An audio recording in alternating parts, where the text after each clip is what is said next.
Alright, what's up guys? OJ here. Welcome back to another video. Once again, I want to apologize for the crappy audio or any background noise or mic issues that I do have. Still on my little break, but I do appreciate you guys hanging out with me whenever I do upload videos. So we got a little bit of stuff that I wanted to talk about today when it comes to Persona and the outrage that is going on right now, because I find this to be extremely interesting. But before we get into any of that, please make sure you hit that like button and also subscribe if you are someone new, and click that notification bell to get my videos first. Now let's first talk about this Persona 5 or Persona 25th anniversary, I have to say, stuff that's been going down. Fans are pretty angry right now because yes, the Persona 25th anniversary has been announced, but even though we already know that there's going to be multiple announcements over the course of this year and next year, fans were upset when the first announcement was,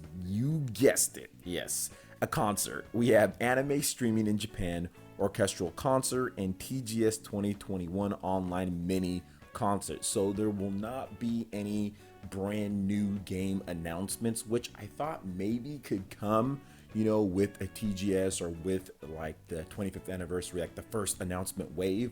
They did state that the next bit of information will be happening this December, and that's what we're going to focus on here, guys. If you want the information for all the concert stuff, I'll have a link. It's on Gematsu, you can go read it there. But I do think that's where we need to focus, because why is it December? Why is it not, let's just say, October? Or why is it not November? But the next information is coming December. That is key, and that's where I would say some people just to relax when it comes down to it. It does not seem, based on the next information coming December, it does not seem like there will be any new announcements of games. Maybe we'll get the leaks, or maybe we'll get something that kind of hints, like we've already talked about with Persona 4 Golden, but nothing's going to come before Shin Megami Tensei 5. That is the game. And I know Persona fans, or at least some Persona fans, like to ignore the mainline Shin Megami Tensei. They don't see it as Persona's equal, whatever the case is, or you don't like it, and I understand that. But Shin Megami Tensei is a true triple A RPG from Atlus. This is a game that they've poured a lot of time, effort, and resources into, and they need to make sure that this game sells, and they're not trying to have anything interfere with Shin Megami Tensei 5. That is clearly their focus. They're doing the daily demon stuff that they're doing recently, like on YouTube and all that. They're promoting it relentlessly. Obviously, Nintendo has a big hand in this in terms of some of the promotion and having it on like the Nintendo pages, and of course front and center on the Nintendo.com. And there's going to be a big marketing campaign once we get past Metroid Dread for Shin Megami Tensei 5. I mean, there are all hands on deck for this game. So I think that's the reason why that there probably won't be any announcements for Persona 4 or for any type of Persona game until Shin Megami Tensei 5 is already done and out. Now that game is coming out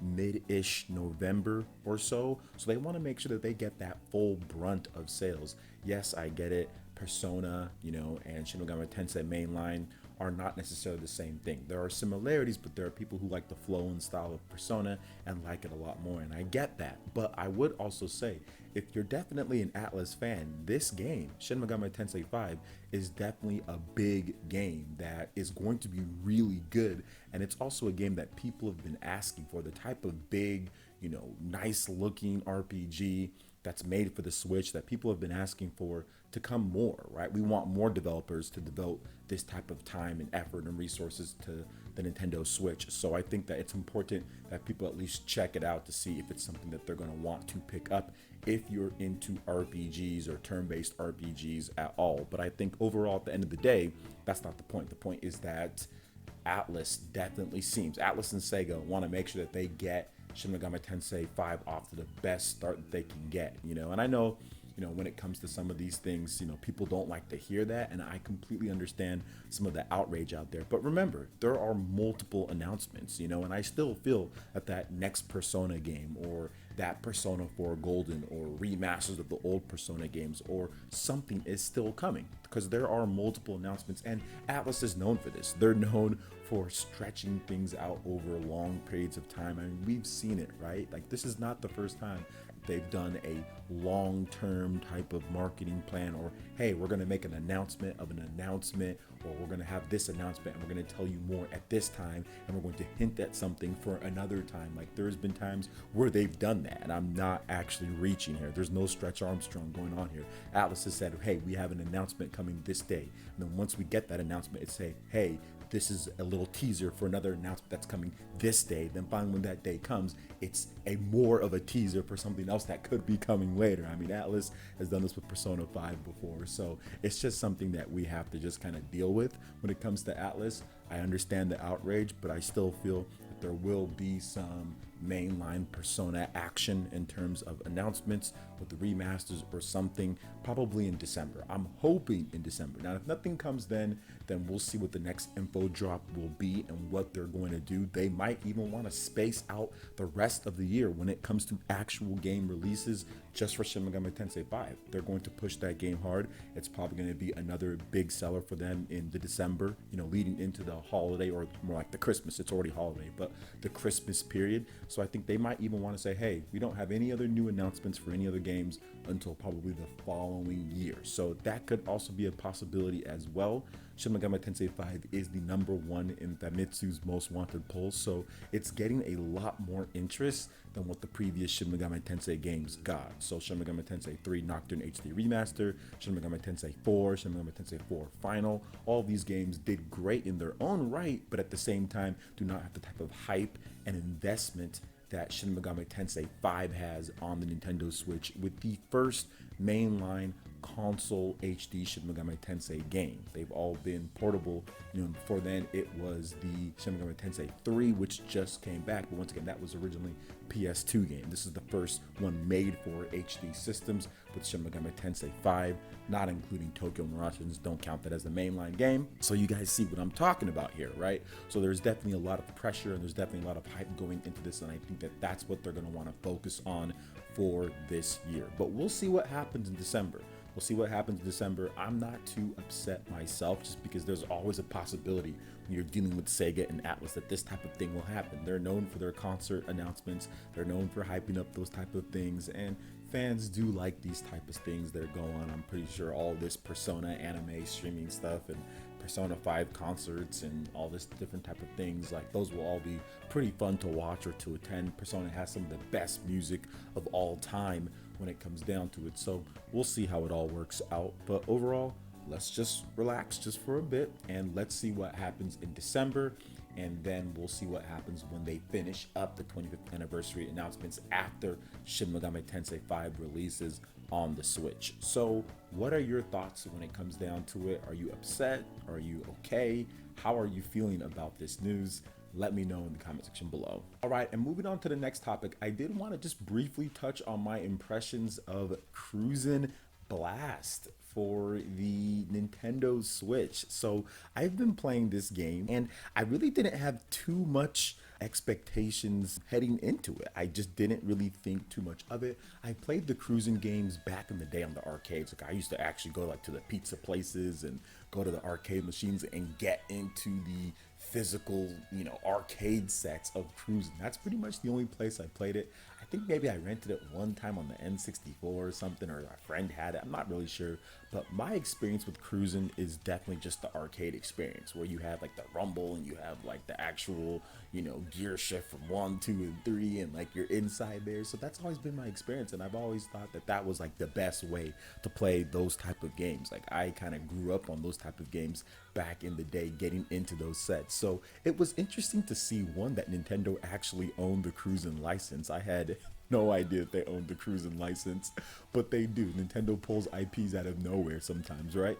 So they own the Cruis'n license, and they made this game Cruis'n Blast. And while this isn't a full review, I did want to say that it plays extremely well, and I'm very happy with the result here. Now, it's not a complete replication of the arcade experience. Obviously, you can't get that without the steering wheel and being inside the thing, but at the same time, it's a very good conversion. Like, I feel the sense of exhilaration blasting through the different types of streets. They've got a bunch of new ones. I think there's like 20 plus courses in there. There's tons of different vehicles.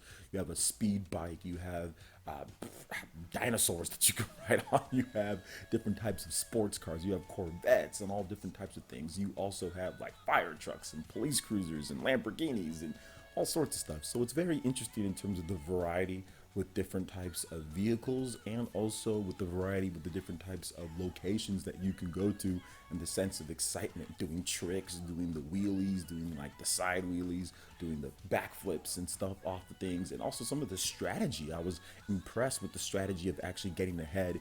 You have the nitrous blast, but then you also have the wheelies to pop up off of other cars. You can take down other cars in your path as well. So there is strategy involved with this as well to win the races. So I do like that. I love the upgrading. Each car can be leveled up, and you can get kind of different cosmetic stuff to add to the car with body kits and things like that. So I think that it's a pretty solid package here. It's a $39.99 game, so $40 game. There isn't any online play. That would have been cool, but for like a little arcade racer to just to play with your family and friends, I think it's really solid, and I think it's a lot of fun. They do have the cruising tour. They also have the arcade experience. They have the time trials. So for $40, it's not a bad package at all, and it runs silky smooth, very buttery and nice, 60 frames per second, whether you're playing in handheld or also in docked. It has a nice image quality and resolution, so there wasn't any blurriness going on there,